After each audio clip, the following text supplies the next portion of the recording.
సందేశం ఏంటంటే, శ్రీ కంచి కామకోటి పీఠాధిపతులు జగద్గురువులు శ్రీ శ్రీ శ్రీ శంకర విజయేంద్ర స్వామి వారి దివ్య ఆశీస్సులతో కంచి కామకోటి పీఠం వారి ఘటిక స్థానం వారు 7 సంవత్సరాల వయసు గల లేదా 5వ తరగతి నుండి చదివే విద్యార్థులకు ఉచితంగా విద్య, ఉచితంగా హాస్టల్ సౌకర్యం కల్పిస్తూ వారికి ఒక గొప్ప సదవకాశాన్ని ఏర్పాటు చేశారు.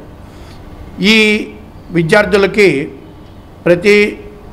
వీరు ఇంటర్మీడియట్, డిగ్రీ, ఇంజనీరింగ్ ఇవన్నీ కూడా ఈ విశ్వవిద్యాలయం ద్వారా చదువుకోవచ్చు. వీరికి ఏం చేస్తారంటే, ఉదయం పూట ప్రతిరోజు ఆంగ్ల విద్య, ఒక పూట విద్యార్థికి అవసరమైన వేదం, స్మార్థం, ఆగమం, అలాగే విద్యార్థులకు తత్సంబంధిత తరగతిలో ఆంగ్ల విద్యలో భారతీయ సంస్కృతి, సంప్రదాయాలు, ఆచార వ్యవహారాలు వంటివి బోధిస్తారు.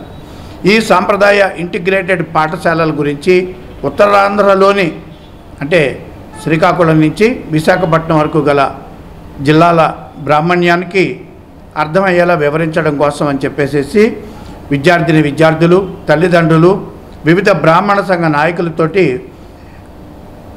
రేపు వచ్చే ఆదివారం అంటే ఏప్రిల్ 28వ తేదీ విశాఖపట్నం నగరంలోని డైమండ్ పార్క్ దగ్గర గల శంకరమఠం ఏసీ ఆడిటోరియంలో ఒక అవగాహన సదస్సుని ఏర్పాటు చేయడం జరిగింది.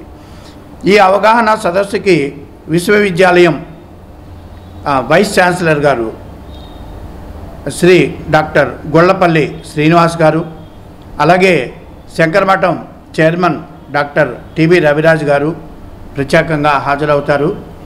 అలాగే ఈ వ్యవహారాలకి చీఫ్ కోఆర్డినేటర్గా వ్యవహరిస్తున్న శ్రీ యామిజాల నరసింహమూర్తి గారు ఈ కార్యక్రమం మొత్తాన్ని నిర్వహిస్తారు. కాబట్టి ఉచిత విద్యను పొందాలనే ఆసక్తి కలిగిన బ్రాహ్మణ కుటుంబీకులందరూ కూడా ఈ సదవకాశాన్ని వినియోగించుకునేందుకు వీలుగా అందరూ శంకరమఠంలో ఆదివారం ఉదయం 10 గంటలకల్లా హాజరు కావాల్సిందిగా కోరడమైంది. అందరికీ కూడా మధ్యాహ్న భోజనం ఏర్పాటు చేయడం జరిగింది. మీరందరూ ఈ అవకాశాన్ని సద్వినియోగం చేసుకోండి. అలాగే ఈ విషయాన్ని అవసరమైన వారికి తెలియజేసి వారికి ప్రయోజనం కలిగేలాగా మిగిలిన మిత్రులందరూ సహకరించాలని నా విజ్ఞప్తి. Hi viewers, Vizag vision channel ని సబ్స్క్రైబ్ చేసుకోండి. మా ఛానల్ అందిస్తున్న జాతీయ, అంతర్జాతీయ స్థాయి వార్తా విశేషాలు, నోటిఫికేషన్స్ కోసం ఇక్కడ కనిపిస్తున్న బెల్ ఐకాన్ ని క్లిక్ చేయండి.